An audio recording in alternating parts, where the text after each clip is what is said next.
hello, Berkshire Museum Camera Club, and anyone else who happens to be watching.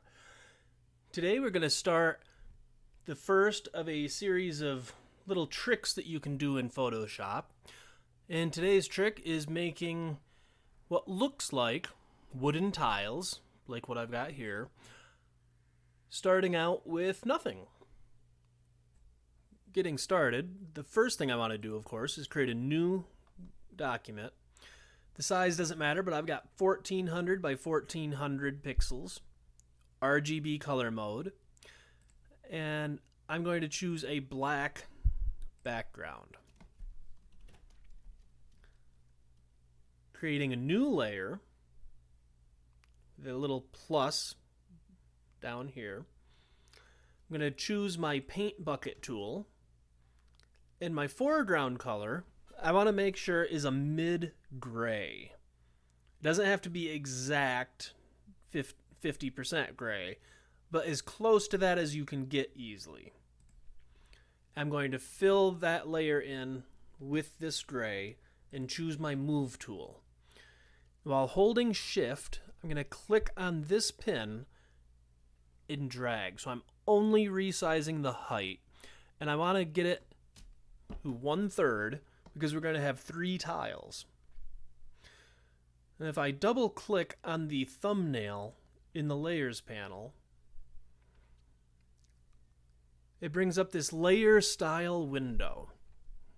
The style I'm interested in right now is this bevel and emboss.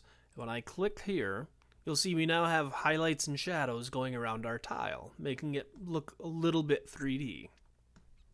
Got inner bevel, smooth. Going to leave depth alone because it intensifies the highlight and shadow, but we have other ways of doing that. I'm going to make sure I've got an upper left light. So I've got my highlights on the top and on the left. I've got the shadows on the bottom and the right. I want to make sure use global light is checked, because if I uncheck it, there are conditions under which your shadow will disappear, which is not what you want. So the highlight mode by default would be screen. I have it as linear dodge just because it's a little bit more intense a highlight, which I can adjust with the slider here. And shadow mode would normally be multiply. I switch it to linear burn because it gives me the opportunity to get a more intense shadow. And I click OK. And there's our first tile. So over on the layer, I've got this little arrow next to, if I click that, I can get rid of a little bit of the clutter. And making sure that layer is selected, if I hit Control J 2 times, I duplicated my tile twice. With the Move tool selected, I can grab one of the tiles, bring it to the top, grab the next one, put it in the middle, and there's our 3 tiles. With those made, the next thing I want to do, I'm going to go down here and create another new layer and make sure that it's the top layer. It needs to be. If I double click on the name, I'm going to call this Wood Pattern. I go over, select my paint bucket tool, and I'm going to choose a new foreground color. This is going to be a very, very dark brown, a shade that could realistically be in wood. If you look at my background color, you'll see it's a very, very light shade of yellow. It could also be brown. The important thing is that these 2 colors have a lot of contrast between them. The more contrast they have, the more contrast and detail your wood will have. So going up to wood, I skipped ahead. Making sure my paint bucket is selected and making sure I'm on my wood pattern layer, I'm just going to fill that with my dark brown. Now I go up to Filter, Render Clouds. And that's just making very scary looking clouds with my 2 colors that I've got chosen. I'm going to add a Gaussian blur just to make it a little bit smoother appearance for the next step we're doing. So I go filter, render, filter distort, and I want wave. So these are just the default values.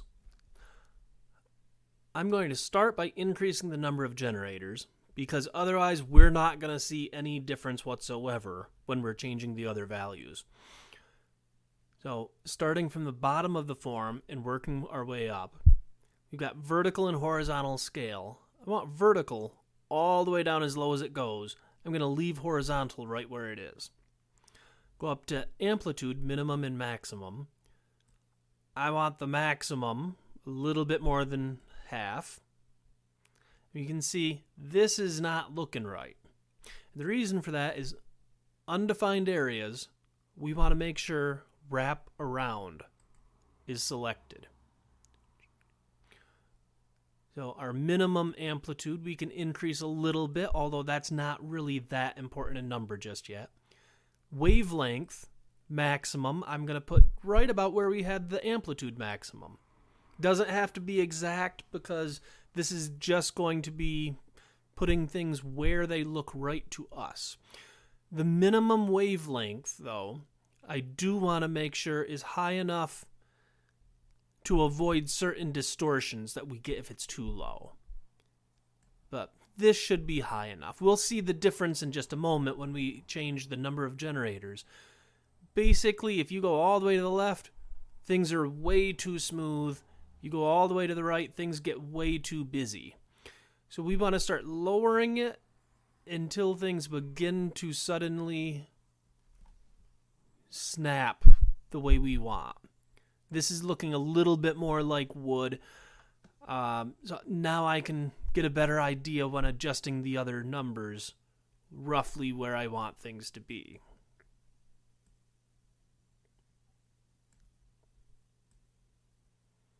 And this is really just eyeballing it. There's nothing exact here.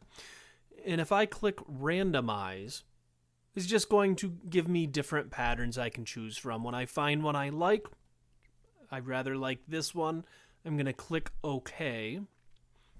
And here is the start of our wood pattern. I'm going to go up to filter, sharpen, and do an unsharp mask.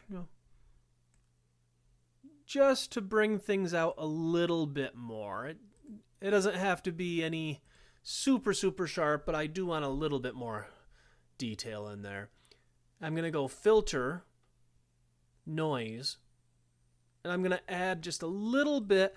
It gives a little bit of a texture. And here's our wood texture, and we've got our 3 tiles. Making sure wood pattern is selected, I'm going to change the blend mode to overlay. I'm going to zoom out for just a moment to show you that with the move tool selected, I can change the size of this pattern and move it around. It's not bound to the tiles. They're independent right now.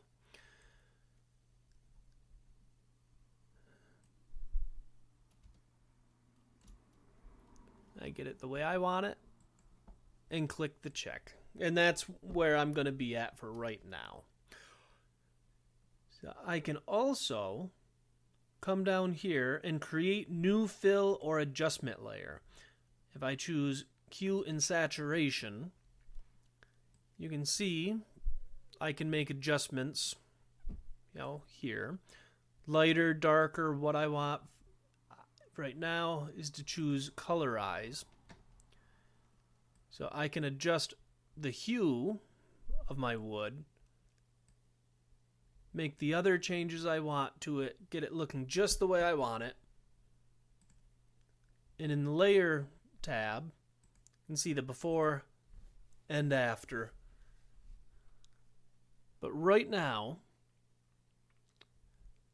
I need to point out that if I choose one of the tiles and I start moving it, the wood pattern does not move with the tile. They have nothing to do with each other right now. I want to change that for this particular project. So what I'm going to do is unselect, or rather hide, the wood pattern and my other layers. All I want right now is to see one of my tiles. I make sure also that it's selected. I go up to Image and choose Apply Image. I want to make sure Preserve Transparency is checked, because right now you'll see my highlight is on the wrong area. It's going all the way up here. I want to preserve transparency, and now we're just on our tile. For layer, I'm going to choose wood pattern. And for blending mode, I'm just going to choose normal and click OK. So now the rest of the tiles are easier because I make sure they're visible and click on them. Apply image, click OK. And do the same thing for the next one. So now, we technically don't even need this wood pattern. I'm not going to delete it just because it's typically considered to be bad form to be deleting things you might want to change later on. Because I can no longer change the pattern. When I move this tile, the wood pattern moves along with it. Which is good, it's what I want, but if I ever wanted to change the wood pattern, I'd either have to make a new one or use the one that I've got here. So finally, I'm going to make sure I've got this top tile selected. I'm going to go to Edit, Perspective Warp.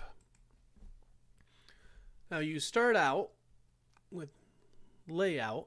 If I click, keeping in mind I'm only on this one tile, I'm going to click and drag roughly the size of the tile.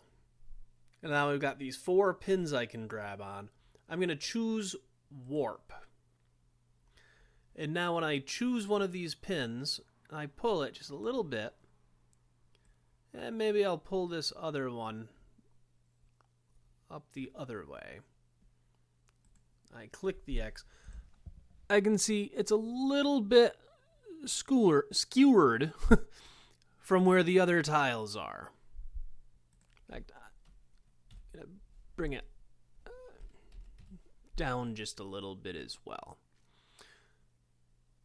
And if I double click on that layer, on the thumbnail of the layer, we go back to our layer style window, and we've got drop shadow. If I select that, you can see I've got a little shadow underneath where that tile is. Increasing the distance will move it further away, but it gives the impression that the tile is a lot higher than it is, so I'm going to leave that fairly low. Spread is just, how thick the shadow is. Size, strangely enough, is actually the size of the blurry area of the shadow. Okay. We can change opacity is how visible, how dark the shadow is. But I can change the angle of a little bit, get it right where I want it.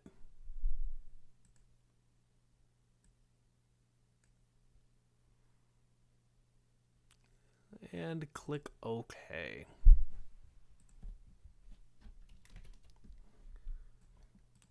I'm actually going to change my hue saturation layer just a little bit. I think I like that a little bit better.